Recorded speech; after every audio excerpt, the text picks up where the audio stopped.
How's it going, my peeps? It is now time for the Raw results / highlights and review video. I'll go over the results of the show and give you guys my thoughts on it. So it all kicks off with a tribute to Paul Beare. They showed a tribute video they posted up on their YouTube channel.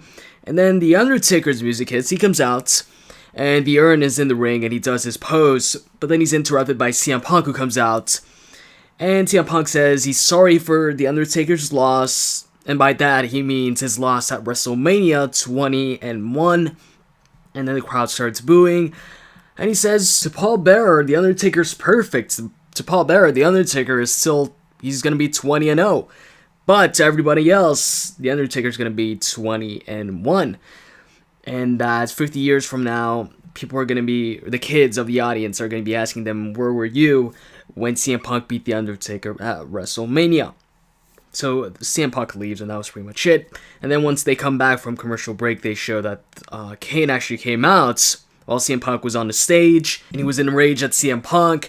So he came out there, chokeslammed, or tried to chokeslam CM Punk from the stage, but CM Punk got out of the way and ran away from Kane. So Kane ran backstage and was looking for CM Punk. When searching for him in the locker room, asked a few superstars in the locker room if they had seen Punk, and then he grabbed Alex Riley and just threw him, and then he continued on to search for CM Punk.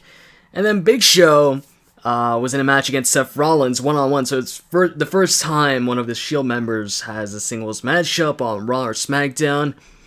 It was really quick. Big Show actually grabbed Seth Rollins at one point and threw him outside the ring onto Dean Ambrose, taking him down. And then he went outside the ring through Roman Reigns, but then Dean Ambrose, Seth Rollins started attacking the Big Show.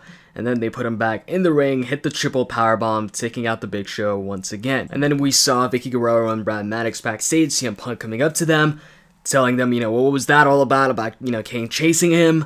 And Vickie says, you disrespected Paul Beare, and she ends up telling him that tonight he's going to be facing off against Kane in a one-on-one no disqualification match. CM Punk didn't look too happy about that. And then Daniel Bryan came out for a matchup against Dolph Ziggler, and they had a pretty good matchup. At some point, Daniel Bryan was about to win. He had a no-lock locked in, but AJ was distracting the referee, and Big E took Dolph Ziggler's foot and put it on the bottom rope. And in the end, Dolph Ziggler hits the Zig Zag for the victory and wins the matchup. After the match, Big E actually attacks Daniel Bryan. And then they show a video package of the Triple H Brock Lesnar feud, hyping up that Brock Lesnar will answer Triple H's challenge tonight. And afterwards, Tensai and British Clay come out for a matchup against Fandango. Anyways, his music hits, he comes out. But actually, he took a while to come out. He came out once Tensai got on the microphone and told him to come out. And they came out, once again said he won't debut until they say his name right. And they can't say his name right. Justin Roberts tries to, but then Fandango tells him that no, he wants to hear it from the only one that's got rhythm in the team, and that's Naomi. Naomi was about to say his name, but Tensai grabs the microphone and tells him to come down once again. And, Fandango refuses, and he doesn't debut once again. And then Cody and Damien Sandow are out in the ring, and they mock the Rhodes, Dogg, and Billy Gunn's entrance team. It was pretty funny. It was actually pretty funny. Damien Sandow mocking the part where they say, your ass better call somebody.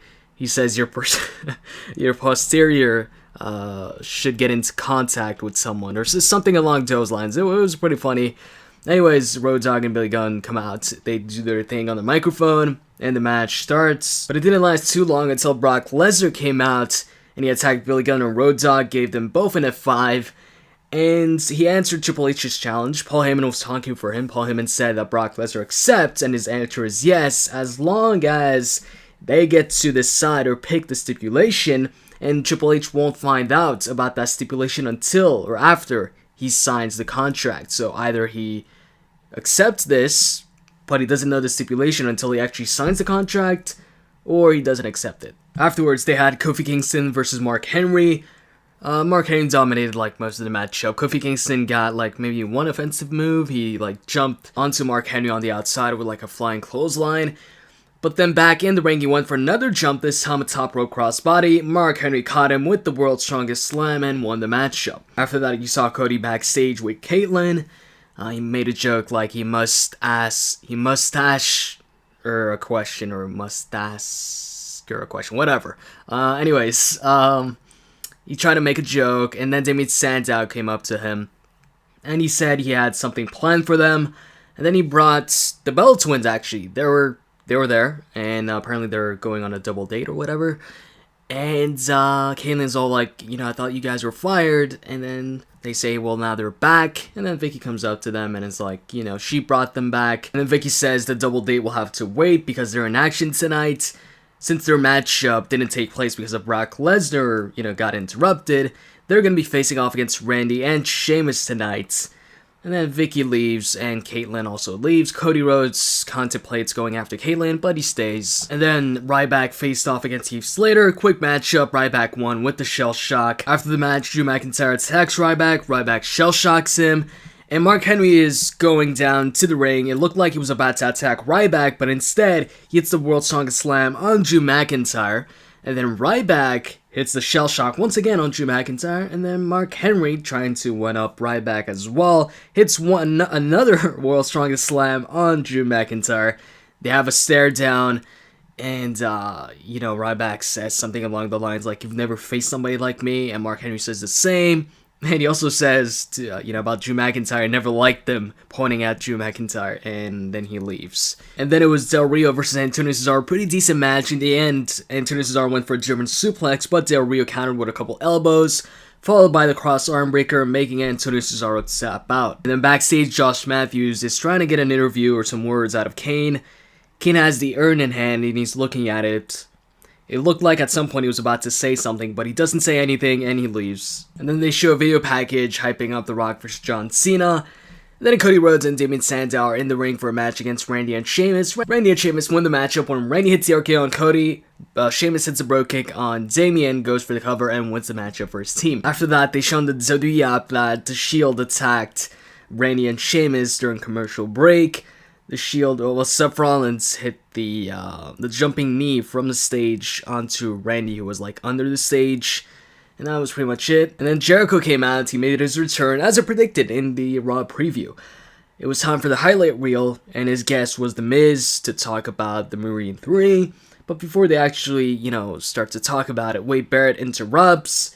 And to make fun of Wade Barrett, The Miz says Wade Barrett hasn't won a match in weeks, and that it's only a matter of time before he loses the IC Championship. And then Brad Maddox comes out, and he decides to make a matchup. He announces that next week, Wade Barrett will face off, or will defend his championship against the winner of the next match, which will be The Miz versus Chris Jericho. It ends up being a pretty back and forth match. In the end, though, Jericho tosses The Miz onto Wade Barrett. Wade Barrett attacks both of them, so it's a no contest.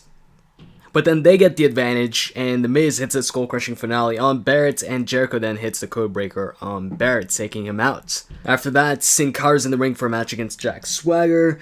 Jack Swagger and Zeb come out, they cut a promo on, Sin Cara, people crossing the borders before the matchup.